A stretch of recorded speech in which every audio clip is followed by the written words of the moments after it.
tá? Então, vamos seguindo.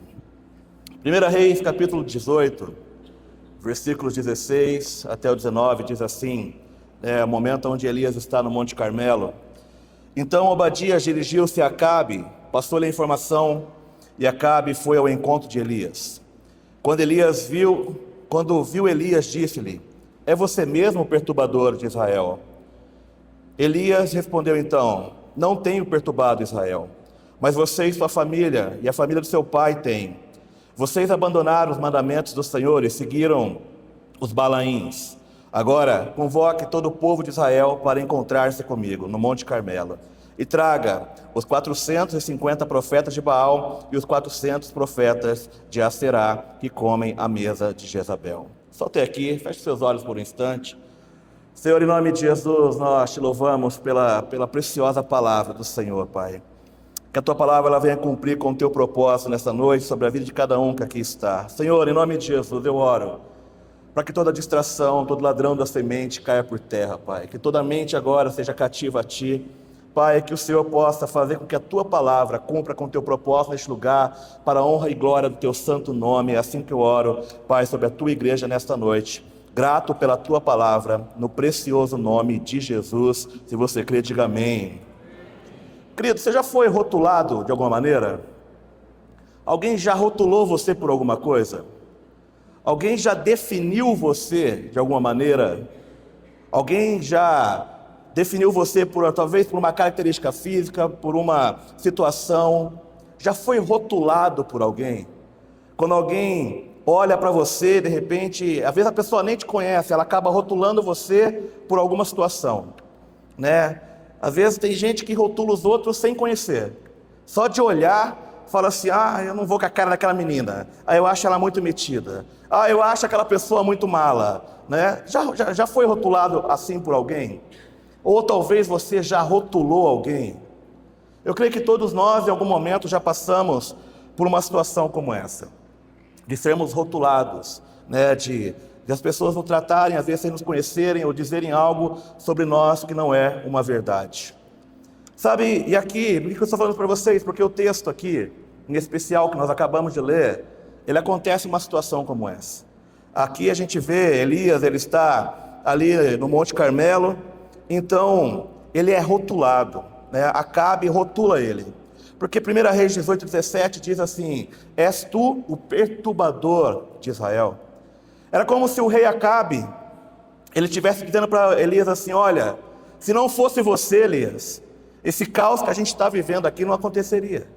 Ó Elias, se não fosse você, essa crise que nós estamos passando não aconteceria. Então, Acabe, ele está fazendo o quê? Ele está rotulando Elias, mas Elias então dá uma resposta, dizendo algo poderoso a Acabe, dizendo assim: eu não sou o perturbador de Israel. Quem causou todo esse caos foi você que abandonou o Senhor e aos seus mandamentos. Sabe, mas aqui eu quero poder refletir com você em algo já nessa noite. Sabe, e se Elias por acaso ele não tivesse a sua identidade firmada em Deus? E se Elias, ele não soubesse quem ele é em Deus? O que aconteceria? E se Elias aceitasse aquela palavra, recebendo: não, eu sou um perturbador, eu sou um gerador de caos. Sabe, querido, se ele aceitasse a identidade de Elias, ela não fosse firmada em Deus, haveria muitos prejuízos aqui. Entre eles, o propósito de Deus sobre a vida de Elias poderia ser perdido. Mas também não apenas isso, né? Também a autoridade.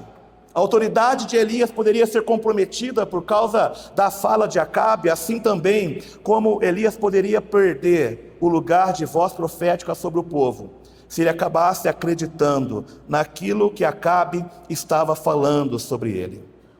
Eu te falo isso porque tem muita gente, tem muitos cristãos que às vezes estão abandonando os seus propósitos corretos por causa de rótulos errados.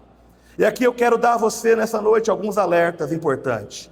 E o primeiro alerta que eu quero dizer a você é: cuidado para que você não venha deixar que as outras pessoas venham definir quem você é.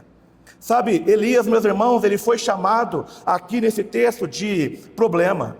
Ele foi chamado de perturbador, ele foi chamado aqui de um causador de caos. Mas sabe, Uma coisa, meus irmãos, ele sabia quem ele era. Ele sabia quem ele era em Deus. Ele sabia quem era o Deus da sua vida. Eu digo a você porque se ele aceitasse receber esse rótulo, não somente a missão dele, mas a visão dele poderia ser comprometida. Porque, meus irmãos, eu quero dizer algo a você nessa noite. A nossa identidade também precisa ser firmada em Deus. Porque a identidade, ela não é definida por aquilo que as pessoas dizem de você. Mas a nossa identidade, ela é definida através daquilo que nós recebemos da parte de Deus. A minha identidade vem de uma revelação de Deus. Mas aí vem um grande problema. O grande problema é que, porque existem tantos cristãos que têm a sua identidade em Deus comprometida? Por exatamente ter a falta de conhecimento da palavra de Deus. Porque é somente através de conhecer a Deus, que eu tenho como conhecer a Deus, que eu vou receber de Deus a minha verdadeira identidade. Ou seja, quanto mais eu conheço, quanto mais eu sei quem Deus é, mais eu descubro quem eu sou.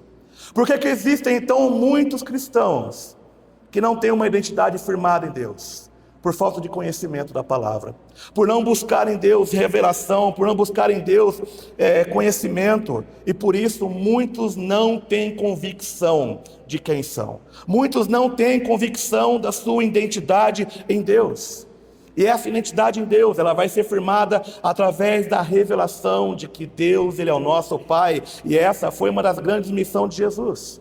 Jesus, Ele veio não apenas para falar sobre o pecado, mas Ele veio para revelar o Pai, porque ao revelar o Pai, a nossa identidade, ela é restaurada. Quando nós conhecemos a Deus, a nossa identidade, ela acaba sendo agora firmada. Então, o que eu quero dizer a você é cuidado para que você não venha permitir que as pessoas ao seu redor venham definir qual é a sua identidade, porque a sua identidade tem uma única fonte, essa única fonte é Deus que revela a você quem você é. Mas também, eu quero dizer a você que a nossa identidade, ela nos dá acesso a alguma herança. Quem não tem identidade, acaba vivendo como um indigente espiritual. Quem não tem identidade, acaba reagindo a qualquer opinião. Quem não tem identidade, acaba sendo paralisado por conta daquilo que estão falando. Meu irmão, quantas vezes você não paralisou na tua vida por causa de uma palavra de alguém? Quantas vezes você não desistiu de alguma coisa por conta da palavra que alguém disse a você? Quantas vezes você não permitiu que as pessoas ao seu redor rotulassem você, e por rotularem você, você deixou de viver grandes coisas na presença de Deus? E sabe, aqui eu quero pedir a você agora um pouquinho de licença do texto de Elias, porque eu quero falar agora de uma outra história que também tem a ver com esse mesmo contexto. Eu quero falar com você sobre um homem chamado Bartimeu, que está no livro de Marcos, capítulo 10, versículos 46 até o 52, que diz assim: Então, chegaram a Jericó. Quando Jesus e seus discípulos saíam da cidade, uma grande multidão o seguiu. Um mendigo cego, chamado Bartimeu, filho de Timeu, estava sentado à beira do caminho. Quando Bartimeu soube que Jesus de Nazaré estava perto, começou a gritar: Jesus, filho de Davi, tem misericórdia de mim. Muitos lhe diziam aos brados: cale-se. Ele, porém, gritava ainda mais alto: filho de Davi, tem misericórdia de mim. Quando Jesus ouviu, parou e disse: falem para ele vir aqui. Então chamaram o cego. Anime-se, disseram. Venha, ele está te chamando. Bartimeu jogou a sua capa para o lado, levantou-se de um salto e foi até Jesus. O que você quer que eu lhe faça? Perguntou Jesus. O cego respondeu: Rabi, eu quero enxergar. Jesus lhe disse: vá, pois a sua fé o curou. E no mesmo instante o homem passou a ver e seguiu Jesus pelo caminho. Querido, Bartimeu, Bar significa filho, Timeu era o nome do pai dele, então aqui é alguém que é filho de Timeu. Mas a palavra Timeu está relacionado à honra, à estima. Mas parece que o nome que aquele homem carregava não condiz com a realidade que ele estava vivendo. O homem que carregava um nome que falava sobre honra, onde ele estava? O texto nos diz que ele estava à beira do caminho, vivendo de esmolas, mendigando, pedindo que as pessoas o ajudassem de alguma maneira. Sabe, de muitas histórias que nós temos na palavra de Deus, quando nós falamos sobre a cura de um cego, é algo extremamente interessante e importante para nós, porque ser cego, ser cego, na verdade, é ter uma percepção diferente de toda a vida. A ciência, ela nos comprova que todo o funcionamento cerebral de um cego funciona de maneira diferente. E isso, é claro, que vai incluir as questões emocionais. Então, tudo é modificado a partir do estado de cegueira que aquele homem vivia. Mas o que nós podemos aprender aqui hoje com a história desse cego chamado Bartimeu?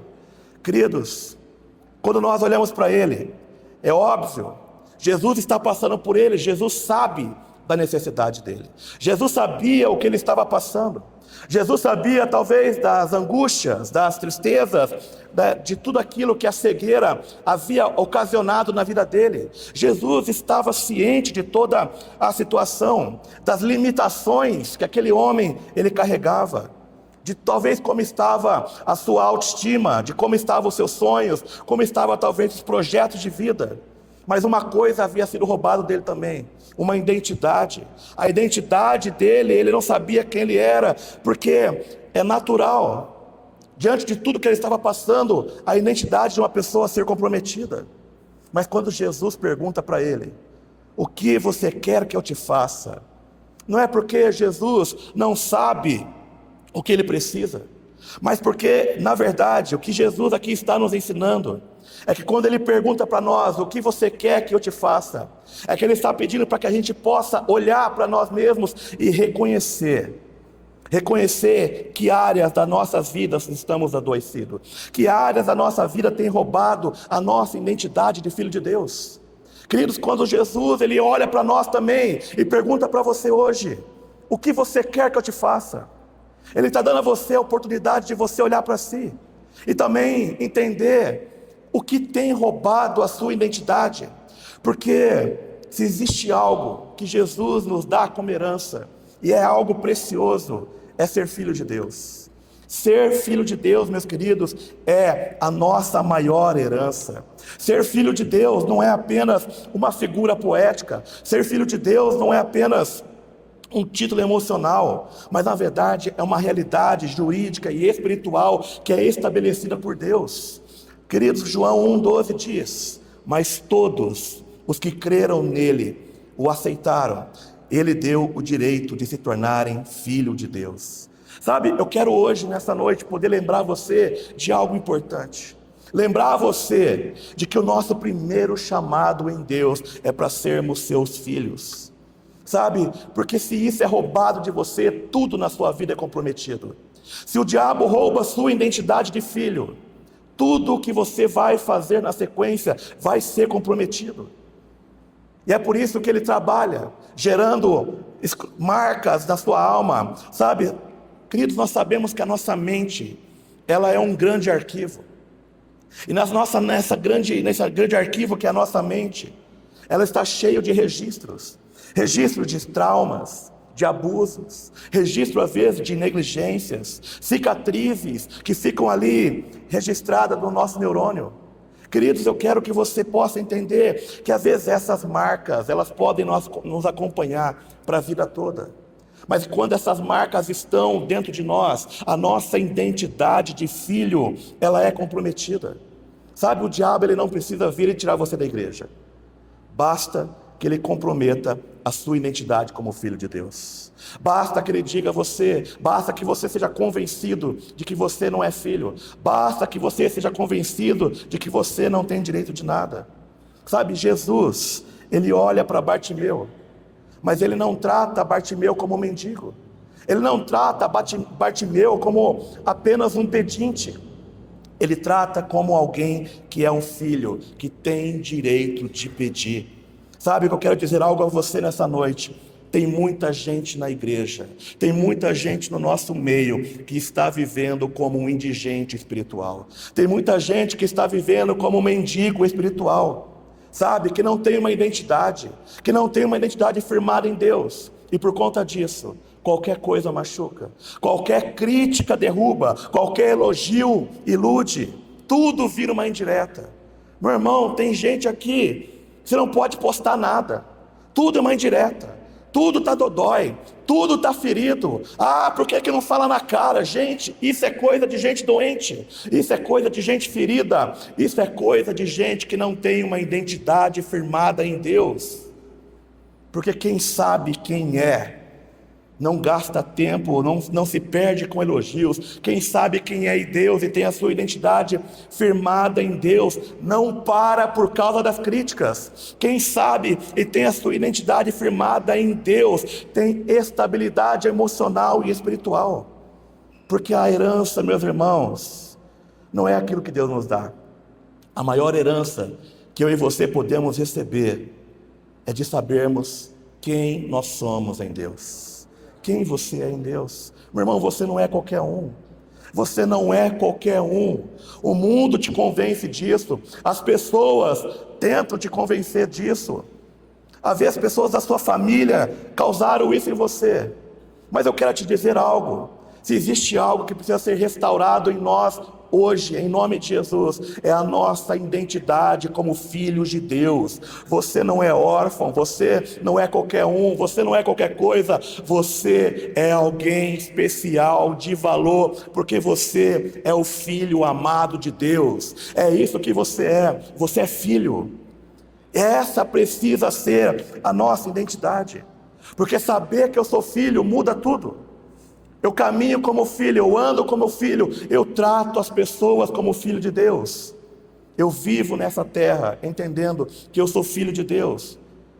E se a minha identidade é firmada, meu irmão, você pode falar o que quiser, eu não vou parar. Você pode continuar falando o que quiser, eu sei quem eu sou em Deus. As críticas não vão te parar, as pessoas não vão te derrubar. Eu não vou ficar ferido com uma coisa, com uma postagem do outro, porque eu sei quem eu sou e eu sei quem é o meu Deus. Por isso, a maior herança que nós recebemos não é aquilo que Deus pode nos dar, mas é a herança de podermos sermos chamados também como filhos de Deus.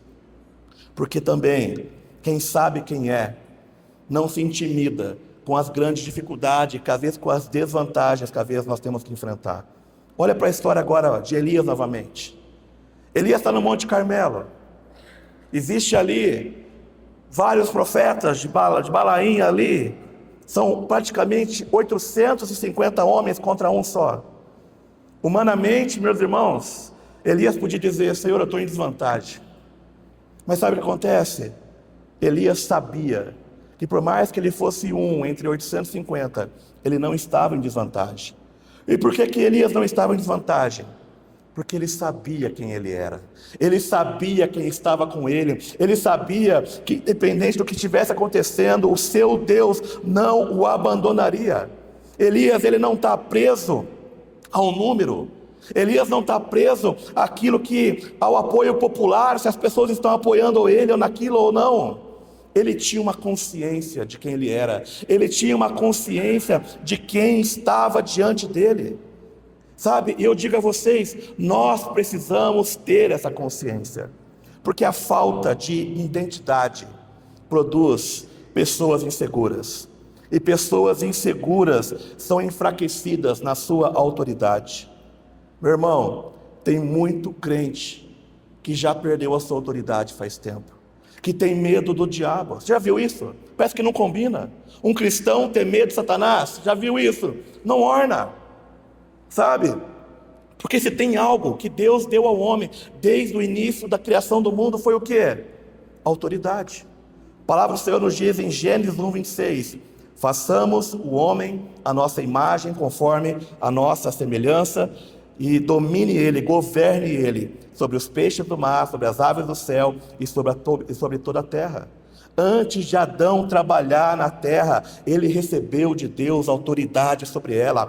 Antes da missão veio a identidade, a de que ele era imagem e semelhança de Deus. Quem tem, meus irmãos, uma identidade clara, sabe que pode governar de forma natural nessa terra, porque o Senhor é com ele. Mas quem tem uma identidade confusa, tem também a sua autoridade roubada. Sabe, tem muito cristão que tem medo. E como eu disse a você, o diabo ele não precisa te tirar da igreja. Basta que ele comece a comprometer a sua identidade e você vai ver que a sua autoridade também vai ser comprometida. Olha como a serpente agiu. Gênesis 3:1. Ela agiu como? Dizendo, é assim que Deus disse? A serpente, ela não atacou a força de Adão. Ela atacou a sua consciência. Ela atacou Adão naquilo que ele era, na sua identidade. Quando Adão ele perde a clareza da sua intimidade com Deus, ele perde o seu direito de governo. E o problema é que muito disso também está acontecendo nos dias hoje. Existem muitos cristãos que são salvos, mas que vivem inseguros. Existem muitos filhos que estão vivendo como órfãos. Homens e mulheres de Deus que já não têm mais autoridade, que já não são mais porta-vozes de Deus. Sabe, você tem algo que Elias me ensina, é que quando eu tenho uma identidade firmada em Deus, eu tenho uma autoridade também sobre essa terra. E nós, como igreja, precisamos exercer a autoridade que o Senhor nos confiou. Meu irmão, tem uma coisa que não combina com você: um crente que tem medo do diabo. Sabe, eu contei aqui hoje pela manhã, que eu lembro quando eu comecei a igreja. Na época, a Presbiteriana Renovada foi a segunda igreja que eu fui. Antes, um dia, me levaram numa outra igreja. Eu vim de uma educação cristã católica romana. E aí, um dia me levaram numa igreja que era um dia de libertação numa sexta-feira. E, meu irmão, eu não sabia nada. Não tinha entendimento nenhum de coisa alguma, Só que aí o que acontece? Um filho de Caim falou o seguinte para mim, falou assim, a gente vai numa sexta-feira de libertação, mas se você vê alguém endemoniado, você não olha, porque se você olhar, pega em você. É um belo conselho para quem está me levando numa sexta de libertação. E aí, meu irmão, eu fui nessa sexta-feira de libertação, e de repente mal começou o culto nessa igreja que eu estava, e daqui a pouco já vi cadeira voando e gente rodando e de repente gente endemoniada. E não era um não, era uma renca. O que eu fiz? Aonde você acha que eu fui? Meu irmão, eu parti para o fundo da igreja assim, correndo. E eu fui lá para o fundo e tinha assim, era a porta da entrada e tinha uma coluna logo assim, depois da entrada da igreja. Sabe onde que eu fui? Atrás da coluna. Sabe por quê, meu irmão? Porque um filho de Caim falou para mim que se eu olhasse, pegava em mim. E aí estava eu lá, atrás da coluna, assim, de cantinho de zóia, tentando ver o que estava acontecendo. Mas quando às vezes alguém endemoniado olhava para o fundo, eu me escondia, porque eu tinha medo que aquilo pegasse em mim. Tem muito crente que mesmo caminhando anos com o Senhor, continua andando dessa maneira. Meu irmão, você tem algo que eu entendi. Na minha identidade com o meu Deus, é que eu tenho autoridade no nome dEle. Autoridade, eu sei hoje que se alguém ficar endemoniado aqui, meus irmãos, aqui a gente tem uns caça-fantasma aqui. Eu sei que se alguém ficar endemoniado aqui, em nome de Jesus, ninguém vai fica tranquilo. Mas eu sei, meus irmãos, que vai ter uns 10 que vai sair voando em cima. Minha pergunta é, aonde você vai nessa hora? Você vai correr para o fundo ou você vai correr para cima? Porque tem muita gente que tem medo, porque esquece da autoridade que tem, meu irmão. O Senhor nos deu na nossa identidade autoridade para orar pelos enfermos, autoridade para expulsar demônio, autoridade para fazer cair por terra tudo que se levanta contra as nossas vidas. Mas o diabo tem roubado a autoridade da igreja, e ele faz isso ferindo a sua identidade, porque se ele fere a sua identidade, ele rouba também a sua autoridade. E a coisa mais triste é um cristão não usar a autoridade que lhe foi dada. Meu irmão, nós não podemos nos calar, nós não podemos fechar a nossa boca, as nossas orações precisam ser diferentes. Tem muito crente que ora, Deus abençoa a minha família, abençoa a minha casa, e amém, glória a Deus, isso é maravilhoso, funciona. Mas tem muito crente que tem medo de repreender, de dizer: eu quero declarar cancelado toda a opressão do diabo na minha casa. Tem gente, tem crente que tem medo de falar o nome do diabo. Meu irmão, se converte, vira crente, vai ler a Bíblia. Porque quem anda assim é quem não conhece quem é o seu Deus. Quem anda assim não sabe da sua identidade. E tem muito crente que está vivendo dessa maneira, porque tem medo, não sabe da sua identidade. E quem não tem a sua identidade firmada em Deus, não tem autoridade. Mas hoje eu creio que em nome de Jesus, Deus estará restaurando a autoridade nesse lugar. Amém? Mas quando você sabe quem é, meu irmão, uma outra coisa importante: quando você sabe quem é, você não ouve geralmente aquilo que os outros ouvem. Sabe, 1 Reis, um pouquinho para frente do texto que eu li com vocês no início, no capítulo 18, versículos 42 a 44, diz assim: Acabe, ele foi comer e beber. Elias, porém, subiu ao topo do Monte Carmelo, prostrou-se até o chão, com o rosto entre os joelhos, e orou. Depois disso, seu servo: vá e olhe na direção do mar. O servo foi e olhou. Depois voltou e disse: eu não vi nada. 7 vezes Elias mandou que ele fosse e olhasse. Por fim, na 7ª vez, o servo lhe disse: eu vi subir do mar uma pequena nuvem, do tamanho da mão de um homem. Então Elias disse: vá depressa, a dizer a Acabe: apronte o seu carro e volte para casa, senão depressa a chuva o impedirá. Sabe, Elias diz assim: eu ouço o som de uma abundante chuva. Mas sabe o que é interessante? Quem tem a sua identidade em Deus vai ouvir coisas que geralmente as pessoas ao seu redor não estão ouvindo. Elias, ele está dizendo assim: eu ouço um som de uma pequena chuva. Acabe não ouviu nada. O servo não viu nada. Sabe, e todo o cenário dizia que aquilo ali era impossível. E essa é uma realidade, porque nós podemos estar no mesmo ambiente e ter pessoas com conexões diferentes com Deus. Pessoas que estão às vezes pensando de maneira diferente, mas que não estão com a sua identidade firmadas em Deus. O rei estava comendo, Elias, ele estava orando. Sabe, eu quero dizer algo a você aqui hoje. Como igreja, eu quero dar um recado, uma recomendação, meus irmãos. Nós precisamos aprender a orar. Sabe por quê, meus irmãos? Porque tem gente que acredita que orar é chegar diante de Deus com a sua lista de desejos, tratando Deus como um gênio da lâmpada. E aí você chega diante dele e despeja: Senhor, eu quero isso, aquilo, fulano, ciclano, abençoa minha casa, minha família, meu emprego, e em nome de Jesus, amém. Orei. Não, você não orou, você falou. Orar é falar, orar é conversar. Se tem algo, meu irmão, que muitos cristãos não fazem, eles não ouvem a Deus. Eles simplesmente chegam diante de Deus e eles despejam ali os seus pedidos diante de Deus. Meu irmão, você pode orar e você pode pedir, mas nós temos que aprender a parar para ouvir e contemplar a presença de Deus em silêncio. Meu irmão, vai orar. Eu quero dar uma tarefa de casa para você. Quando você for separar o teu tempo de qualidade ali, de exclusividade com Deus, separe o ambiente. Vá para um lugar silencioso. Vá para um lugar onde você não seja incomodado. Desliga o telefone por um momento. Mas aprenda não só a falar diante de Deus. Eu quero dizer a você: aprenda a ficar quieto diante dele.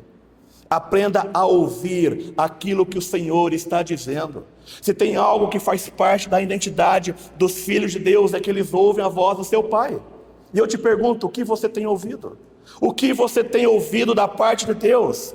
Porque tem muitos sons que só consegue ouvir aqueles que estão na presença de Deus. Tem muita direção que só vai receber aqueles que estão parando para ouvir o que o seu Pai está dizendo. Meu irmão, que relacionamento é esse que nós simplesmente falamos e não paramos para ouvir? Que relacionamento é esse com o nosso Pai, que nós não paramos para discernir a sua voz? Vivemos apenas no natural, nos esquecemos do espiritual. Acabe comendo, Elias orando. Quem vive na carne não discerne as coisas do céu. Eu e você somos filhos de Deus, amém? mas nós precisamos aprender a ouvir a voz do Senhor. E sabe o que é ouvir, meu irmão? É ficar quieto mesmo.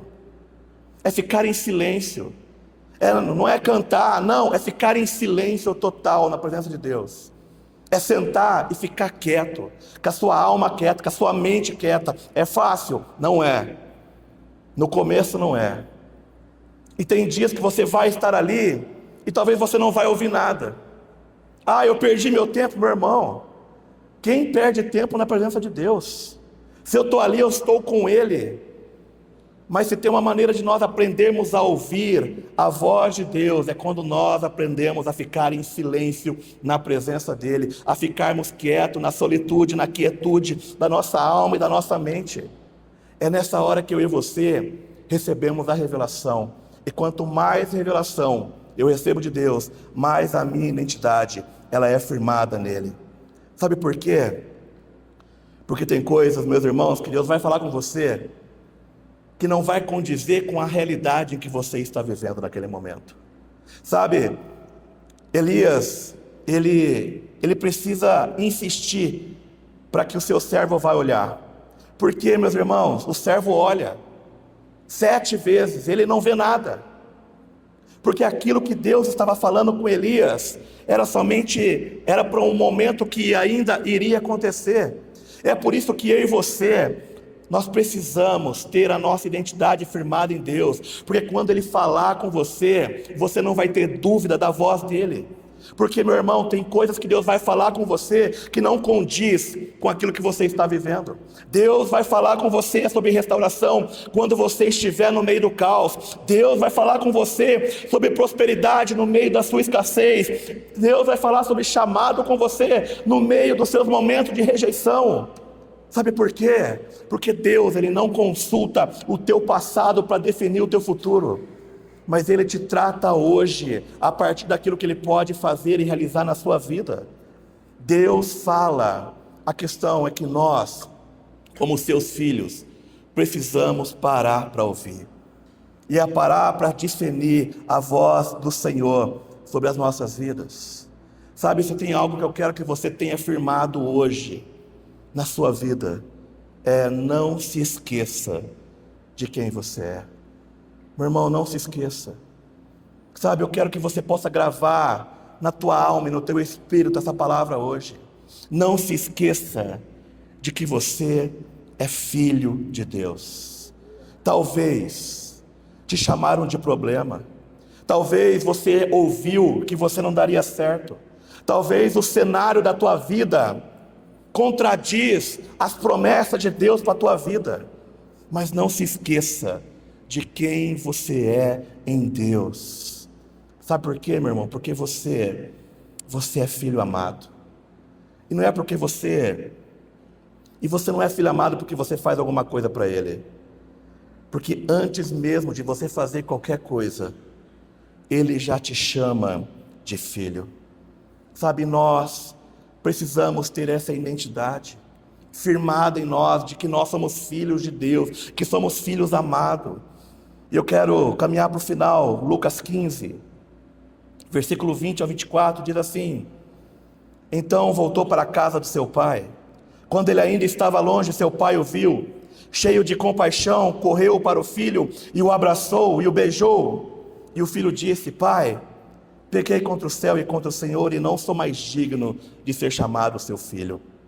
O pai, no entanto, disse aos seus servos: Depressa, tragam a melhor roupa, vistam ele, coloquem nele um anel no seu dedo e sandálias nos seus pés. Matem um novilho gordo, faremos um banquete e vamos celebrar, pois este meu filho estava morto e voltou à vida, estava perdido e foi achado, e eles começaram a festejar. Sabe, se tem algo que você precisa entender, é que o pai, ele está sempre à espera do filho. Talvez hoje, meu irmão, eu queria pedir para você fechar os seus olhos um pouquinho. Feche os seus olhos um pouquinho para que você não se distraia agora. Eu quero dizer algumas coisas para vocês, mas eu quero que você ouça com a sua alma agora. Sabe, talvez hoje o seu problema não seja um pecado escancarado. Talvez não seja falta de fé. Talvez o seu problema hoje não seja a ausência de Deus. Talvez o seu maior problema seja que em algum ponto você deixou de viver como filho e começou a viver apenas como alguém que tenta dar certo diante de Deus. Sabe quantas vezes você ora, mas ora como quem está pedindo permissão para Deus, porque acha que não tem acesso. Às vezes você serve, mas serve como se fosse alguém tentando pagar uma dívida. Você não responde com amor a Deus. Às vezes, meu irmão, você até vem à igreja, mas vem com medo de errar, mas não com a alegria de pertencer a este ambiente, a este lugar como filho de Deus, porque nós temos nos esquecido disso. Nós temos nos esquecidos de que nós somos filhos. Meu irmão, ouça isso agora. Você é filho amado de Deus. E como filho amado, somos transformados por Ele. A igreja não é obrigação. A vida cristã, ela não é um peso. Antes de Deus te chamar para fazer alguma coisa, Ele te chama para ser algo. Ele te chama para ser filho. Ei, ouça isso hoje. Você é filho. Para de viver como órfão. Para de viver como se não tivesse um pai. Deus te chamou para ser filho. Antes de qualquer chamado ministerial, antes de qualquer autoridade espiritual, antes de qualquer frutificação, Ele te chama de filho. Um filho que não precisa pedir esmola para o seu pai. Você não precisa ficar mendigando para nada. Você não precisa pedir aceitação. No mundo em que você vive, você tenta buscar aceitação, mas em Deus Ele te chama de filho. É isso que você é, filho amado por Deus. Seus erros não te definem. Quem te define é a revelação de Deus, que diz que você é filho. Meu irmão, você não precisa negociar um lugar na casa. Sabe por quê? Porque um filho, ele pode errar. E sim, você vai errar. Mas ao final do dia, você pode voltar para os braços do seu pai. Um filho, ele pode cair. Um filho pode se machucar. Mas ele não vai perder nunca o seu sobrenome. Um filho pode se afastar e talvez você se afastou também. Talvez você se distanciou. Mas não é por causa disso que você deixou de ser filho. Você continua sendo filho. E não apenas qualquer filho. Mas se tem uma identidade que precisa ser cravada na tua alma hoje, é de que você continua sendo o filho amado por Deus. É isso que você é, meu irmão, filho amado por Deus. Você não precisa provar nada para Deus. Você não precisa fazer nada para ser aceito. Ele está dizendo: eu te quero assim. Eu te amo. Não por aquilo que você faz, não por aquilo que você vai fazer. Eu escolhi te amar.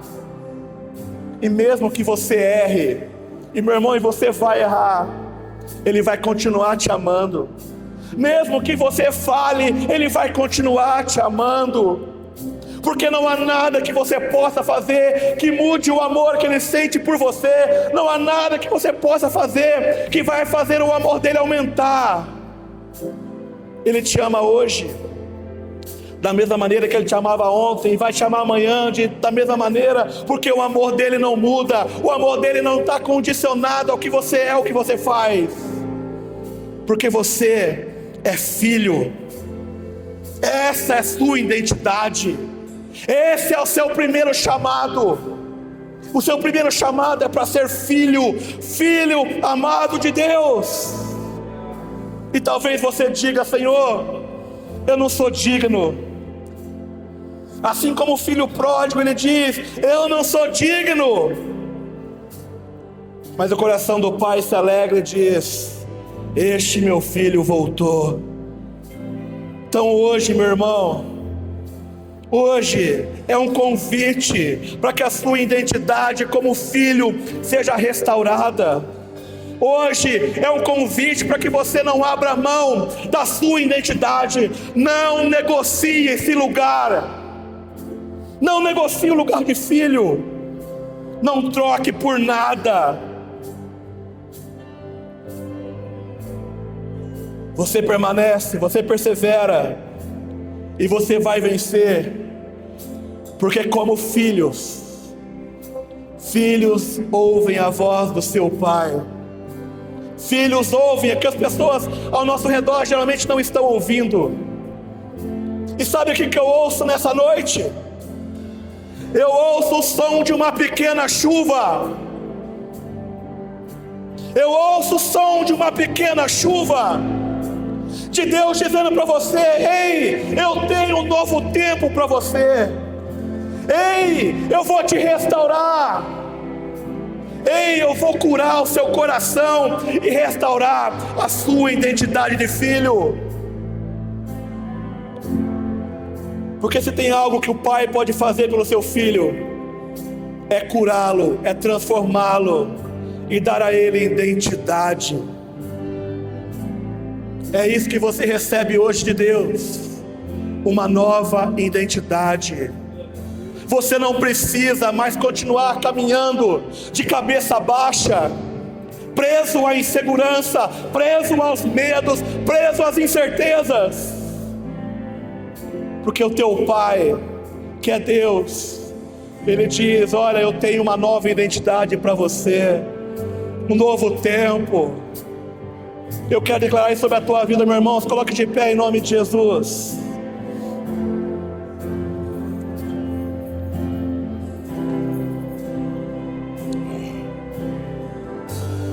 Ore alabaxirianda labarabababai. Ore calabaxurianda lamas.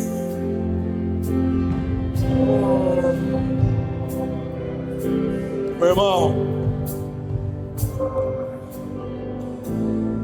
mais uma vez eu te peço, feche os seus olhos agora. Eu quero dizer algo, eu quero pedir para você começar a dizer algo agora, sem medo. Eu quero que você comece a repetir essa palavra agora: eu sou filho amado de Deus. Sem medo, repita isso. Mais de uma vez, repita: eu sou filho amado de Deus. Continue a falar isso, porque eu creio que enquanto você estiver falando isso, Deus vai estar curando a sua identidade hoje. Eu creio que enquanto você estiver falando isso, Deus vai estar restaurando a sua identidade de filho. Eu creio que enquanto você estiver falando isso, o Espírito Santo de Deus vai se mover sobre esta igreja. Diga: eu sou filho amado por Deus. Repita: eu sou filho amado por Deus. Oh, recalabarabaxê, chega barabasuriando lava. Eu sou filho amado. Chega calabarabá.